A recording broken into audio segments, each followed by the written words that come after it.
Hello बच्चों, तो कैसे हैं आप लोग। आई होप आप लोग खुश होंगे, स्वस्थ होंगे और पढ़ाई पर भी ध्यान देते होंगे। तो चलिए, अभी आप कक्षा 10 के भूगोल से अध्याय 1 संसाधन और विकास के बारे में पढ़ रहे हैं। तो इस अध्याय के अंतर्गत अभी तक आप लोगों ने जाना कि संसाधन क्या है और संसाधन के विभिन्न प्रकार क्या होते हैं। तो आई होप आप लोग संसाधन क्या है और संसाधन के विभिन्न प्रकार के बारे में जान गए होंगे। अब आगे हम लोग, अगर संसाधन हमारे लिए ज़रूरी है तो हमें इनके विकास के साथ साथ ही इनका संरक्षण किस प्रकार करना चाहिए, इस पर भी ध्यान देना होगा। बिना संसाधन का मानव जीवन सरल नहीं हो सकता। अपने जीवन को सुविधाजनक बनाने के लिए हमारे लिए संसाधन आवश्यक है। एक सभ्य समाज में रहने के लिए संसाधन होना आवश्यक है। अगर यह संसाधन हमारे लिए इतना ही महत्वपूर्ण है तो क्यों न हम इसका सही ढंग से सुनियोजित रूप से इसका उपयोग करें, ताकि हमारी भविष्य में जो आने वाली पीढ़ी है उन्हें किसी भी प्रकार के संकटों का सामना नहीं करना पड़े। समस्त जीव जगत के विकास के लिए संसाधन का महत्वपूर्ण योगदान होता है। संसाधन जिस प्रकार मनुष्य के जीवन यापन के लिए आवश्यक है, उसी प्रकार जीवन की गुणवत्ता बनाए रखने के लिए भी महत्वपूर्ण है। मानव सभ्यता के विकास हेतु संसाधन आवश्यक है। इन संसाधनों का महत्वपूर्ण योगदान होता है। हम जानते हैं कि संसाधन प्रकृति की देन है, लेकिन मनुष्य ने इनका अंधाधुंध उपयोग किया है।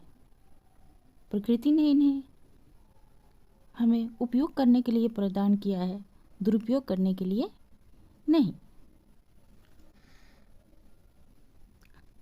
हम इनका अंधाधुंध उपयोग करते हैं, विभिन्न प्रकार से इनका दुरुपयोग करते हैं, जिसके कारण क्या है, विभिन्न प्रकार की समस्याएं उत्पन्न हो गई है। सामाजिक समस्या की बात करें तो यह संसाधन महज कुछ व्यक्तियों के हाथों तक ही सीमित रह गया है। संसाधन समाज के कुछ लोगों के हाथ में आ गए हैं, जिसके कारण वे लोग उनका दोहन कर रहे हैं और हमारा समाज भी दो हिस्सों में बंट गया है। एक तो संसाधन संपन्न अर्थात अमीर वर्ग, और दूसरा संसाधनहीन अर्थात गरीब वर्ग।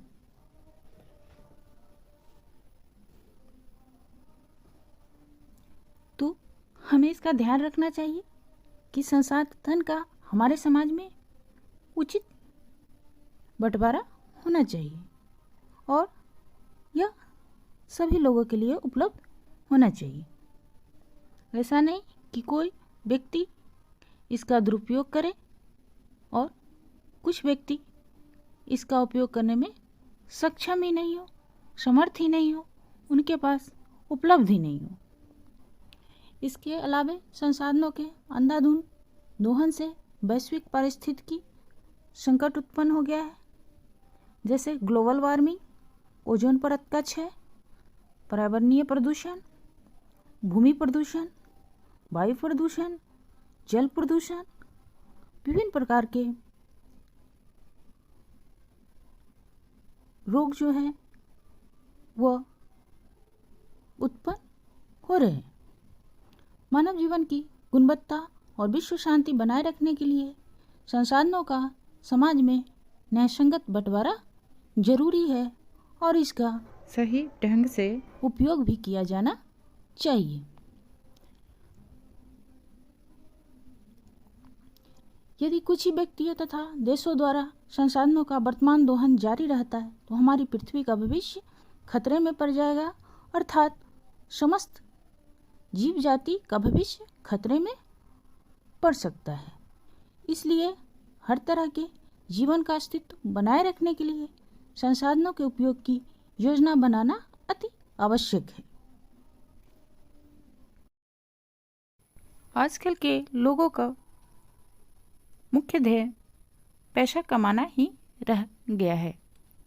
आजकल विकास का मतलब लोग अधिक से अधिक पैसा कमाना ही समझते हैं, जिसके कारण लोगों में कम से कम समय में अधिक से अधिक धन कमाने और अमीर बनने की होड़ लगी हुई है। इसके लिए वे आंख मूंद करके प्राकृतिक संसाधनों का दोहन कर रहे हैं, परंतु धीरे धीरे इसके दुष्परिणाम सामने आ रहे हैं। अगर हम लोग सचेत नहीं हुए तो भविष्य में हमें इसका परिणाम भुगतना पड़ सकता है। अब समय की मांग है कि संसाधनों का संतुलित तथा समान रूप से वितरण होना चाहिए। विश्व में शांति स्थापित तभी हो सकती है जब हम लोग संसाधन का संतुलित और सुनियोजित ढंग से उपयोग करें। गांधी जी का कथन है कि पूरा विश्व एक गांव की तरह है, हमें मिल बांट कर प्राकृतिक संसाधनों का उपयोग करना चाहिए, ताकि कोई भी दुखी न रहे। उनका यह भी कथन है कि हमारे पास हर व्यक्ति की आवश्यकता की पूर्ति के लिए बहुत कुछ है, लेकिन किसी के लालच की संतुष्टि के लिए नहीं। अर्थात प्रकृति हमारे जरूरतों को पूरा करने के लिए हमें सब कुछ दी है, परंतु वह किसी की लालच की संतुष्टि के लिए नहीं है। अगर कोई प्राकृतिक चीज़ों का दोहन करता है तो उन्हें उसका दुष्परिणाम भुगतना ही पड़ेगा।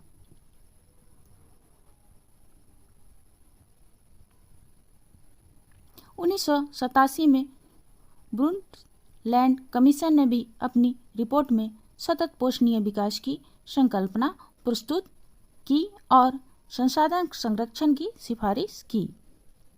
इसी से प्रेरित होकर पूरे विश्व में 1990 के बाद से ही नई जागरूकता आई है और विचार मंथन हो रहा है कि किस प्रकार संसाधनों के दुरुपयोग से बचा जाए और इसका सुनियोजित उपयोग किया जाए, ताकि हमारी जो आने वाली पीढ़ी है उन्हें संसाधनों के लिए संकट का सामना नहीं करना पड़े। तो चलिए बच्चों, आगे हम लोग संसाधन का विकास किस प्रकार हो और हमारे आने वाली पीढ़ी भी इससे किस प्रकार लाभान्वित हो, इसके बारे में जानेंगे। तो जीवन का अस्तित्व बनाए रखने के लिए संसाधनों के उपयोग की योजना बनाना अति आवश्यक है। ये बहुत जरूरी है कि हम संसाधन का तो उपयोग करें, पर तो इसका उपयोग हम योजनाबद्ध तरीके से करें। तो इसी क्रम में हम लोग अभी सतत पोषणीय विकास के बारे में जानेंगे। सतत पोषणीय विकास एक ऐसा विकास है जिसमें भविष्य में आने वाली पीढ़ियों की आवश्यकता की पूर्ति को बिना किसी प्रकार प्रभावित किए वर्तमान पीढ़ी अपनी आवश्यकताओं की पूर्ति कर सकता है। इसमें यह कहा गया है कि हम लोग वर्तमान में संसाधन का उपयोग तो करें, लेकिन एक योजनाबद्ध तरीके से करें, ताकि हमारे जो आने वाली पीढ़ी है उसको किसी भी प्रकार के दिक्कतों का सामना न करना पड़े, उन्हें किसी भी तरह के संसाधनों का अभाव न झेलना पड़े। इसमें विकास के अंतर्गत समाज के सभी लोगों के लिए बृहत सामाजिक और भौतिक कल्याण का समावेश होना जरूरी है।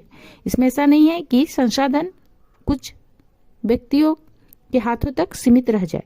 इसमें समाज के सभी लोगों की भागीदारी होनी जरूरी है।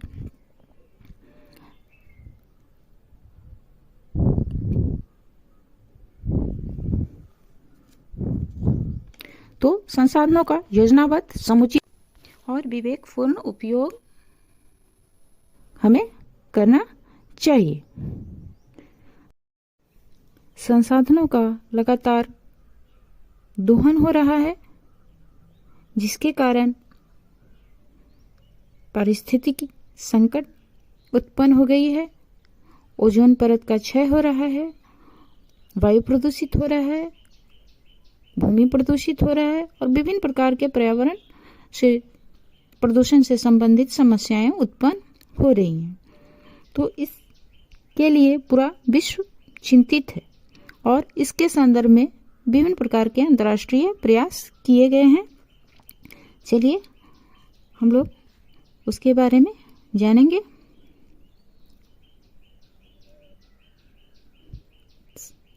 सबसे पहले हम लोग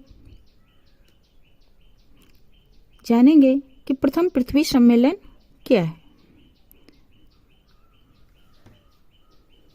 तो रियो डी जेनेरो के पृथ्वी सम्मेलन में पूरे विश्व में पर्यावरण के क्षरण तथा विभिन्न भागों में असंतुलित आर्थिक विकास से उत्पन्न समस्याओं पर विचार करने के लिए लगभग 170 देश के प्रतिनिधियों ने भाग लिया।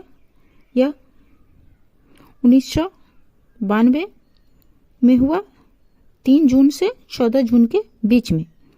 इसमें ग्लोबल वार्मिंग, जलवायु में परिवर्तन, हमारे जीव मंडल में होने वाली जो हानि है उससे उत्पन्न विभिन्न समस्याओं पर गहन विचार विमर्श किया गया और किस प्रकार हम अपने पृथ्वी को विनाश से बचाने के लिए कौन कौन से प्रयास कर सकते हैं, इसके लिए संकल्प लिया गया। इस सम्मेलन में एजेंडा 21 के सतत पोषणीय विकास का भी चर्चा किया गया, जो हमारे आने वाली जो परिस्थिति है उसको ध्यान में रख के प्रस्तुत किया गया था। इसमें पर्यावरण को होने वाली हानि, समाज में बढ़ रही गरीबी और स्वास्थ्य संबंधी समस्याओं पर चर्चा किया गया और उसे किस प्रकार हल करने के लिए विश्व स्तर पर पारस्परिक सहयोग किया जा सकता है, इस पर बल दिया गया। सतत पोषणीय विकास पर खासकर इसमें बल दिया गया और सभी देश से अनुरोध किया गया कि वे अपने क्षेत्रीय परिस्थितियों को देखते हुए समुचित नियमों का निर्धारण करें तथा उनका कठोरता से पालन भी करवाए, ताकि सतत पोषणीय विकास के लिए स्थानीय लोग जो हैं वह जागरूक हो और इस प्रकार हमारे संसाधन का बचाव होगा, ताकि हमारे आने वाली जो पीढ़ी है उन्हें किसी प्रकार के संसाधन से संबंधित संकट का सामना नहीं करना पड़े। द्वितीय पृथ्वी सम्मेलन की बात करें तो यह 1997 में किया गया। प्रथम पृथ्वी सम्मेलन द्वारा पारित प्रस्तावों और सुझावों के मूल्यांकन के लिए 1997 में 23 जून से 27 जून तक न्यूयॉर्क में पुनः सम्मेलन आयोजित किया गया। इसमें 5 वर्षों के कार्यों और उसके प्रगति से संबंधित मूल्यांकन किया गया। इसी कारण इसे +5 सम्मेलन भी कहा गया, क्योंकि यह प्रथम पृथ्वी सम्मेलन के जस्ट 5 साल के बाद हुआ था, इसलिए इसे +5 सम्मेलन कहा गया। तो द्वितीय पृथ्वी सम्मेलन कब हुआ? यह 1997 में 23 जून से 27 जून के बीच में न्यूयॉर्क में किया गया और इसमें प्रथम पृथ्वी सम्मेलन का मूल्यांकन किया गया। संसाधनों के विवेकपूर्ण उपयोग के लिए नियोजन और एक सर्वमान्य रणनीति बनाने के लिए तथा भूमंडलीय तापन अर्थात ग्लोबल वार्मिंग से बचने के लिए जापान के क्योटो शहर में दिसंबर 1997 में एक सम्मेलन का आयोजन किया गया।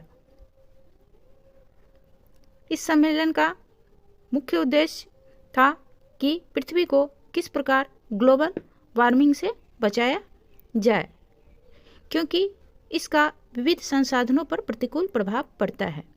इस सम्मेलन में लगभग 159 देशों ने भाग लिया 1987 के मॉन्ट्रियल के ग्रीन हाउस सम्मेलन के उद्देश्यों पर इसमें विस्तार से विचार विमर्श किया गया और इस सम्मेलन में ग्लोबल वार्मिंग के लिए जिम्मेदार 6 गैसों को मुख्य रूप से जिम्मेदार घोषित किया गया और ग्लोबल वार्मिंग के लिए जिम्मेदार इन 6 प्रकार के गैसों के उपयोग को किस प्रकार कम किया जाए, इस पर भी गहन विचार विमर्श किया गया ताकि हमारी पृथ्वी और हमारी आने वाली पीढ़ी सुरक्षित रह सके।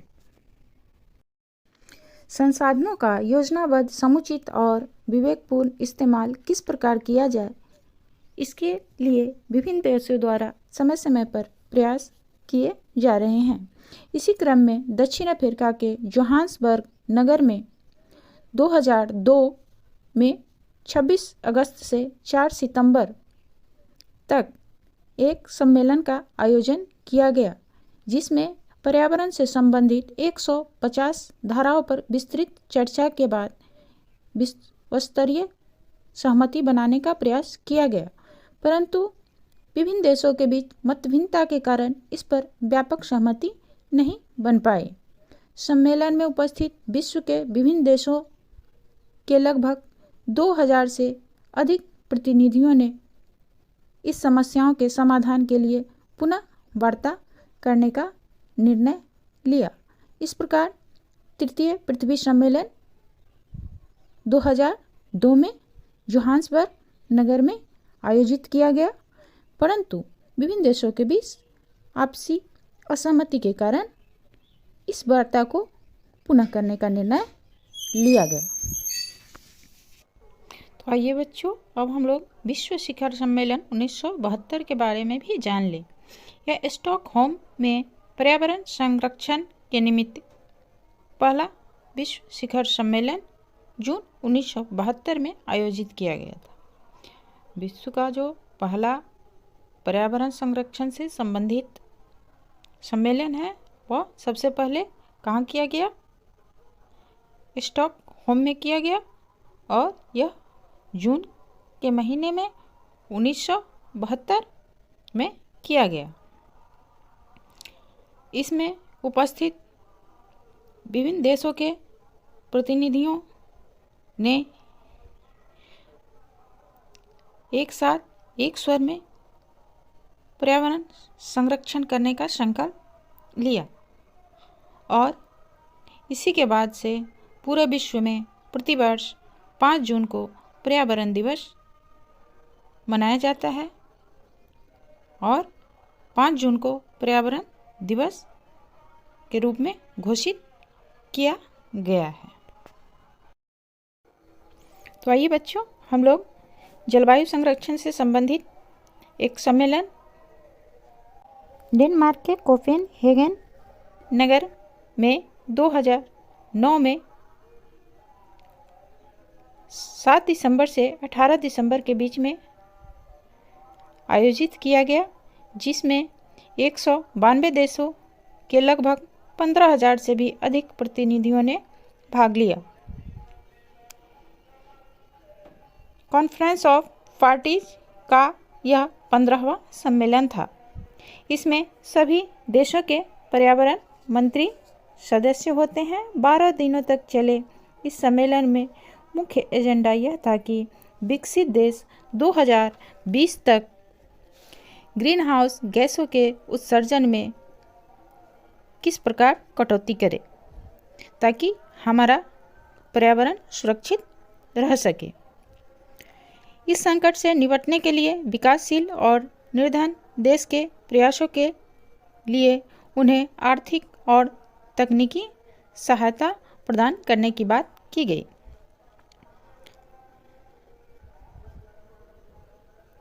आर्थिक मंदी से ग्रसित धनी देश गरीब देशों की मदद करने के इच्छुक नहीं थे।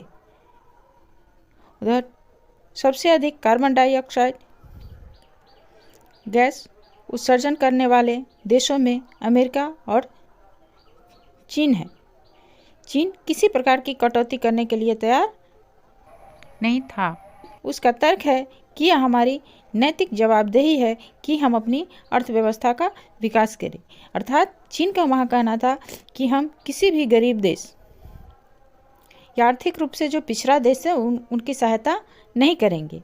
यह उनकी जिम्मेदारी है कि किस प्रकार वह अपने अर्थव्यवस्था को मजबूत करे और वह उसके लिए स्वयं जिम्मेदार है। और इस प्रकार चीन ने गरीब तथा आर्थिक रूप से पिछड़े देशों की सहायता करने से बिल्कुल इनकार कर दिया। तो आगे हम लोग संसाधन का नियोजन किस प्रकार से किया जाए ताकि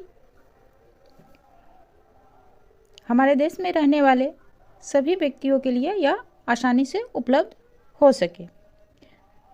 तो जैसा कि हम जानते हैं कि संसार में संसाधनों का वितरण समान नहीं है। हमारे देश में भी संसाधनों का वितरण समान रूप से नहीं है। जैसे कि आप देखते हैं जो उष्णकटिबंधीय क्षेत्र है वहाँ पर्याप्त मात्रा में धूप मिलती है, भारी वर्षा होती है और बहुत ही घने जंगल है और उसमें वन्य जीवों की भी बहुलता है। परंतु ध्रुवीय प्रदेश अर्थात जो शीत प्रदेश है वहाँ पर इस तरह के जीव जंतु और पेड़ पौधे अप्राय हैं। वहाँ पर धूप भी नहीं होता है जिसके कारण वहाँ पर पेड़ों का सही रूप से विकास नहीं हो पाता है।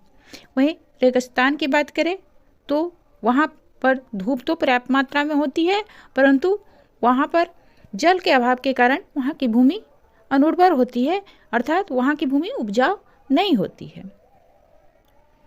इसी तरह हम देखते हैं कि नदी बेसिन वाला क्षेत्र होता है वहाँ की भूमि काफ़ी उपजाऊ होती है। तो हमें अब यह सोचना है कि किस प्रकार से हम इन संसाधनों का नियोजन करें कि विश्व में जितने भी लोग हैं सभी तक इन संसाधनों का पहुंच हो और वे लोग इन संसाधनों का उपयोग कर सके और सभी व्यक्ति के लिए यह संसाधन उपलब्ध हो। हमारे भारत की बात करें तो भारत एक विविधतापूर्ण देश है। यहाँ पर क्षेत्रीय विविधता भी आपको स्वाभाविक रूप से देखने को मिलती है। हमारे देश की बात करें तो असम के जो घने जंगल है वह भी देखने को मिलता है क्योंकि असम में भारी बारिश होती है। वहीं भारत के पश्चिमी भाग की बात करें तो वहाँ विशाल रेगिस्तान देखने को मिलता है क्योंकि वहाँ पर वर्षा बिल्कुल भी नहीं होती है। इसी प्रकार खनिज संसाधन की बात करें तो हमारे देश के कुछ प्रदेश जैसे झारखंड, मध्य प्रदेश, छत्तीसगढ़ में कोयले एवं अन्य खनिज के बहुत बड़े बड़े भंडार हैं। वहीं हमारे देश का जो उत्तरी क्षेत्र है वहाँ पर क्या है, खनिजों का अभाव है। लद्दाख और अरुणाचल प्रदेश देश के विभिन्न भागों से कटे हुए हैं तथा यह संसाधन विहीन है। वहाँ पर यातायात की भी उतनी ज़्यादा सुविधा नहीं है। तो इस दृष्टि से देखा जाए तो पूरे देश में समान रूप से विकास के लिए क्या है, संसाधनों का नियोजन बहुत ही ज़रूरी है। ऐसा नहीं कि जिस प्रदेश में जिन चीज़ों की बहुलता है वह उन्हीं का उपयोग करे और जिन क्षेत्रों में जिन संसाधनों का अभाव है वह उनका उपयोग न कर पाए। तो इसके लिए हमें कुछ प्रयास करने चाहिए ताकि हमारे देश के, हमारे विश्व के सभी लोगों तक संसाधन पहुंच सके और वह उनका उपयोग कर पाने में समर्थ हो सके। चूँकि संसाधनों का नियोजन एक जटिल प्रक्रिया है, भारत में भी सभी संसाधन समान रूप से प्राय नहीं हैं। तो सबसे पहले तो हमें यह करना चाहिए कि हमारे पास कौन कौन से संसाधन उपलब्ध हैं उनका पता लगाना चाहिए। फिर वहाँ हमें तकनीकी ज्ञान का उपयोग कर उनके विकास के लिए उचित कदम उठाने चाहिए। तकनीकी ज्ञान या प्रौद्योगिकी के अभाव में विकास कार्य अवरुद्ध हो जाता है। मान लीजिए हमारे पास बहुत संसाधन है, लेकिन हमारे पास तकनीकी ज्ञान नहीं है, हमारा प्रौद्योगिकी विकसित नहीं है, तो ऐसे में क्या होगा, हम लोग संसाधन का सही उपयोग कर पाने में समर्थ नहीं हो पाएंगे। तो इन सब बातों को ध्यान में रखते हुए सर्वप्रथम हमें संसाधन का सही तरीके से नियोजन करना जरूरी है। तो इसके लिए कुछ महत्वपूर्ण कदम उठाए जा सकते हैं, जैसे देश के विभिन्न क्षेत्रों में उपलब्ध संसाधनों की पहचान करना, संसाधन की मात्रा एवं गुणात्मक स्तर का निर्धारण करना चाहिए, विकास योजनाओं को चरणबद्ध रूप से तैयार करना चाहिए ताकि उन्हें पूरा करने में किसी भी तरह की परेशानी नहीं हो। समुचित विकास के लिए उचित तकनीकी को अपनाया जाना चाहिए। इसके अलावा मजदूरों के समुचित प्रशिक्षण की व्यवस्था होनी चाहिए। इसके लिए विभिन्न प्रकार के संस्थानों की स्थापना की जानी चाहिए ताकि वहाँ पर मजदूर प्रशिक्षण प्राप्त कर सके और हमें कुशल मजदूर मिल सके। हमारे मजदूर जो होनी चाहिए उन्हें तकनीकी का उचित ज्ञान होना चाहिए और एक कुशल मजदूर, एक कुशल कारीगर ही संसाधन का सही उपयोग कर सकता है। अगला जो है वह है राष्ट्रीय स्तर पर विभिन्न योजनाओं का निर्धारण करना चाहिए जिससे देश की आर्थिक समृद्धि के साथ साथ नागरिकों का समान रूप से कल्याण हो सके और देश के समस्त नागरिकों को क्या है, सभी संसाधन उपलब्ध हो सके और वह उनका उपयोग करके अपने जीवन स्तर को बेहतर बना सके। चलिए अब इनको थोड़ा और बढ़िया ढंग से हम लोग समझने की कोशिश करते हैं। तो नियोजन की बात करें तो बहुत सारे ऐसे देश हैं, बहुत सारे ऐसे क्षेत्र हैं जहाँ पर कम संसाधन होने के बाद भी वो लोग उनका सही ढंग से नियोजन करके विकसित देश और राज्य की श्रेणी में गिने जाते हैं। चलिए इसका उदाहरण हम लोग पंजाब से लेते हैं। यहाँ पर ना तो कोयला है न लोहा है, परंतु इन्हें बाहर से मंगवाकर यहाँ विकसित तकनीकी का उपयोग करके अनेक सामानों का उत्पादन होता है और उनसे लाभ कमाया जाता है। इसी तरह हमारे देश की बात करें तो हमारे देश के कुछ राज्य जो कि संसाधन में काफ़ी धनी है, इन संसाधनों से धनी राज्य की बात करें तो झारखंड और छत्तीसगढ़ का उदाहरण हम ले सकते हैं, जो कि संसाधनों से धनी होते हुए भी अत्यंत पिछड़े हुए हैं क्योंकि यहाँ पर संसाधनों का सही ढंग से नियोजन नहीं किया गया है और अकुशल मजदूरों से ही पुरानी तकनीकी व्यवस्था से संसाधनों का दोहन होता रहा है। तो हम अपने देश में भी इसका उदाहरण ले सकते हैं। अगर विदेश की बात करें तो हम जापान का उदाहरण ले सकते हैं कि उनके पास खनिज संसाधनों का अभाव है, परंतु सीमित मात्रा में ही इनका आयात कर और उच्च तकनीकी का इस्तेमाल करके वे उच्च कोटि के सामानों का उत्पादन कर रहे हैं और एक विकसित देश में उनकी गिनती होती है और आर्थिक रूप से भी वह काफ़ी समृद्ध है। चलिए एक और उदाहरण लेते हैं। मान लीजिए आपके पास बहुत सारे संसाधन हैं लेकिन आप उसका सही उपयोग कर पाने में सक्षम नहीं हैं। मान लीजिए आपके पास बुक है लेकिन आपको बुक पढ़ने नहीं आ रहा है, फिर वह आपके किसी काम का नहीं है। आपके पास गाड़ी है, आपको चलाने नहीं आता है, तो फिर वह गाड़ी भी आपके किसी काम की नहीं है।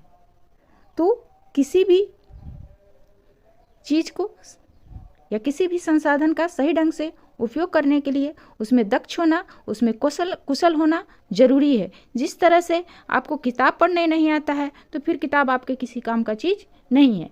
आपको गाड़ी चलाने नहीं आता है तो आपके पास वह संसाधन रहते हुए भी वह आपके किसी काम का नहीं है। मान लीजिए आपको भूख लगी है, आपके घर में सारा सामान पड़ा हुआ है, लेकिन आपको खाना बनाने नहीं आता है, फिर वो आपके किसी काम का नहीं है।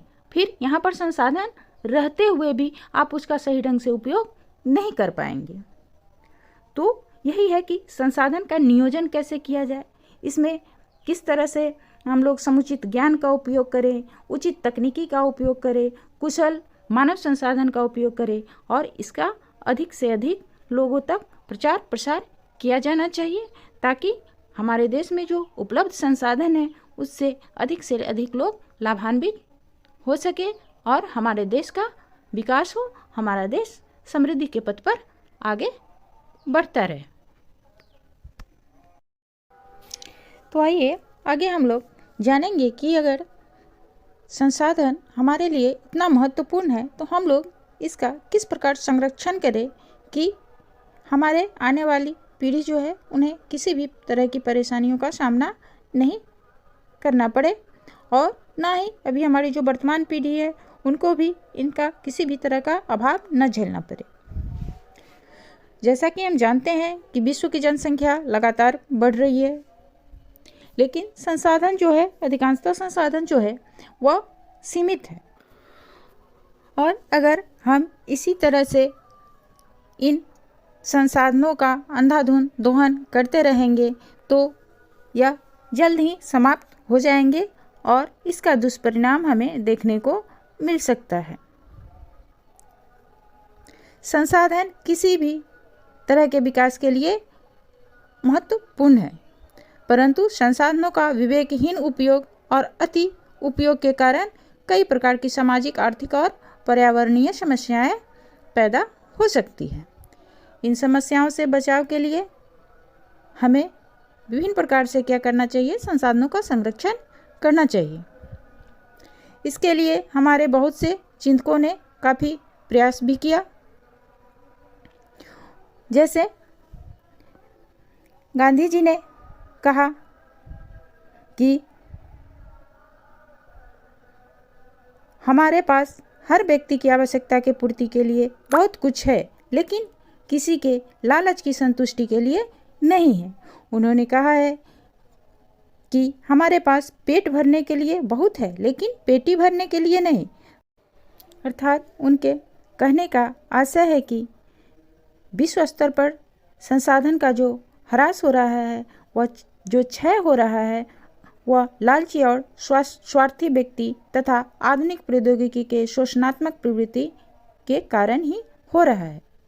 वे अत्यधिक उत्पादन के विरुद्ध थे और इसके स्थान पर अधिक बड़े जन समुदाय द्वारा उत्पादन के पक्षधर थे। उनका कहना था कि हमें संसाधन का सही ढंग से उपयोग करना चाहिए, न कि संसाधन का दोहन करके अधिक से अधिक धन कमाने की प्रवृत्ति होनी चाहिए।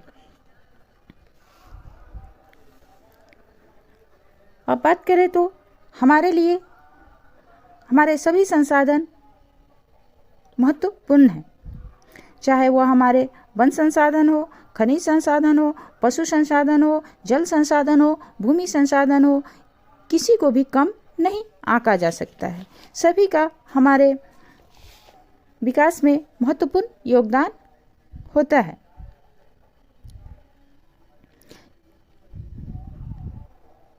प्राकृतिक संसाधनों का योजनाबद्ध और विवेकपूर्ण उपयोग किया जाए तो उनसे अधिक दिनों तक लाभ उठाया जा सकता है और वर्तमान के साथ साथ हमारा भविष्य भी सुरक्षित रह सकता है।